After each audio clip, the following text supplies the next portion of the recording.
ഇന്ന് നമുക്ക് മീൻ മുളകിട്ട് വെച്ചാലോ? ചൂരമീനാണ് ഇന്ന് കിട്ടിയിട്ടുള്ളത്. നമുക്ക് ചൂരമീൻ മുളകിട്ട് വെക്കണം എങ്ങനെയെന്ന് നോക്കാം. അപ്പം ഞാൻ ആദ്യം മീനെല്ലാം വെട്ടിത്തേച്ച് കഴുകി വെച്ചിട്ടുണ്ട്. ഞാനൊരു സിമ്പിൾ ടിപ്പ് പറഞ്ഞുതരട്ടെ. നമ്മൾ മീൻ കഴുകുന്ന സമയത്ത് കുടമ്പുളിയൊക്കെ ഇട്ട് വയ്ക്കുന്ന വെള്ളം ഉണ്ടല്ലോ, ആ വെള്ളം ഉപയോഗിച്ച് മീൻ കഴുകുകയാണെന്നുണ്ടെങ്കിൽ മീനിൻ്റെ ഉറുമ്പെല്ലാം പോകും, നല്ല സുന്ദര കുട്ടപ്പനാവും കേട്ടോ. അപ്പം നിങ്ങൾ ആ ടിപ്പ് ഒന്ന് ട്രൈ ചെയ്ത് നോക്കണേ, എന്നിട്ട് എങ്ങനെ ഉണ്ടെന്ന് പറയണം കേട്ടോ.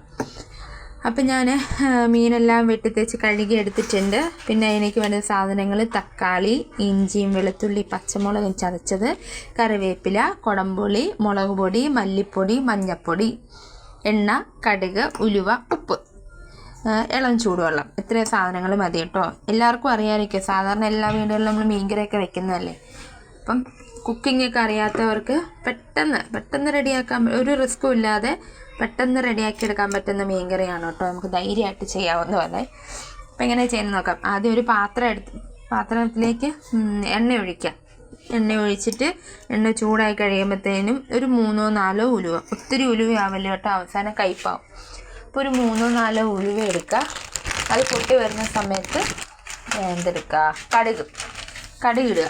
കടുക് നല്ലോണം പൊട്ടി വന്നു കഴിയുമ്പം നമ്മുടെ ഇഞ്ചിയും വെളുത്തുള്ളിയും പച്ചമുളകും കൂടെ ചതച്ചത്, എന്നാൽ അരിഞ്ഞും ചേർക്കാം, അല്ലാതെ ചതച്ചും ചേർക്കാം. ഞാനിപ്പോൾ ചതച്ചിട്ടു എന്നേ ഉള്ളൂ.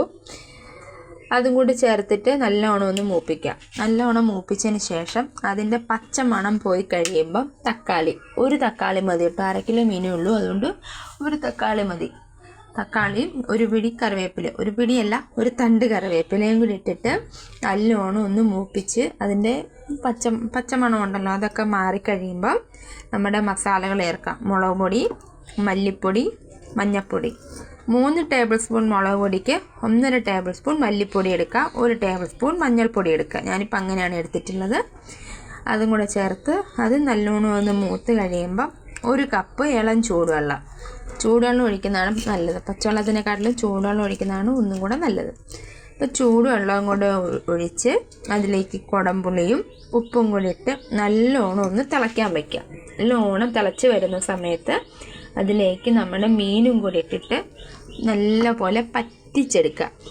ഇന്നുണ്ടാക്കി വെച്ചിട്ട് നാളെ കഴിക്കുന്നതാണ് കേട്ടോ. ചൂര മീനൊക്കെ നല്ലത്. പിന്നെ മറ്റേ മൺചട്ടി ഉണ്ടല്ലോ, മൺചട്ടിയിൽ ഉണ്ടാക്കുന്നതാണ് നല്ലത്. നമ്മൾ മൺചട്ടിയൊക്കെ കൈകാര്യം ചെയ്യാൻ പോയി കഴിഞ്ഞാൽ അത് പൊട്ടിപ്പോവും. അതുകൊണ്ടാണ് ഞാൻ പിന്നെ മൺചട്ടി അങ്ങനത്തെ സാധനങ്ങളൊന്നും യൂസ് ചെയ്യാതെ ഇതേപോലത്തെ ചുവട് കട്ടിയുള്ള അലുമിനിയം പാത്രമൊക്കെ യൂസ് ചെയ്യുന്നത് കേട്ടോ. മൺചട്ടി ഉപയോഗിക്കുന്നത് ഭയങ്കര റിസ്ക്കാണ് എനിക്ക്, അതുകൊണ്ടാണ്. അപ്പം നമ്മുടെ മീനിൻ്റെ ഗ്രേവി നല്ലോണം തിളച്ച് വന്നിട്ടുണ്ട്. തിളച്ച് വരുന്ന സമയത്ത് നമ്മുടെ ഉപ്പൊന്ന് നോക്കണം കേട്ടോ. ഉപ്പ് നോക്കിയിട്ട് കുറവാണെന്നുണ്ടെങ്കിൽ ഈ സമയത്ത് നമുക്ക് അതിലേക്ക് ഉപ്പും കൂടെ ചേർക്കാം. അപ്പം ഞാനേതാണ്ട് മീനൊക്കെ ഇട്ട് കൊടുത്തിട്ടുണ്ട്. എന്നിട്ട് നല്ലോണം അത് വെന്ത് പറ്റി വരുമ്പം ഒരു ശകലം കുരുമുളക് പൊടി വേണമെന്നുണ്ടെങ്കിൽ ചേർത്താൽ മതി കേട്ടോ. ഇതൊക്കെ ടിപ്പാണ്. ഒരു ശകലം കുരുമുളക്, ഒരു നുള്ളു കുരുമുളക് പൊടിയും കൂടി ഇട്ട് കഴിഞ്ഞാൽ നല്ല ടേസ്റ്റ് ആയിരിക്കും കേട്ടോ. അപ്പോൾ ഇവിടെ കുരുമുളകിൻ്റെ ടേസ്റ്റ് ഇഷ്ടമല്ലാത്തതുകൊണ്ട് ഞാനിപ്പോൾ അത് യൂസ് ചെയ്യുന്നില്ല. കുഞ്ഞു മക്കൾക്കൊക്കെ കൊടുക്കുകയാണെന്നുണ്ടെങ്കിൽ കുരുമുളക് ചേർക്കേണ്ട വെച്ചാൽ കുറച്ചും കൂടി എരിവായിരിക്കും. എരിവ് ഇഷ്ടമുള്ള ആൾക്കാർക്ക് ഒരു നുള്ളു കുരുമുളക് പൊടി ഇവിടെ ചേർക്കുന്നതുകൊണ്ട് കുഴപ്പമൊന്നുമില്ല.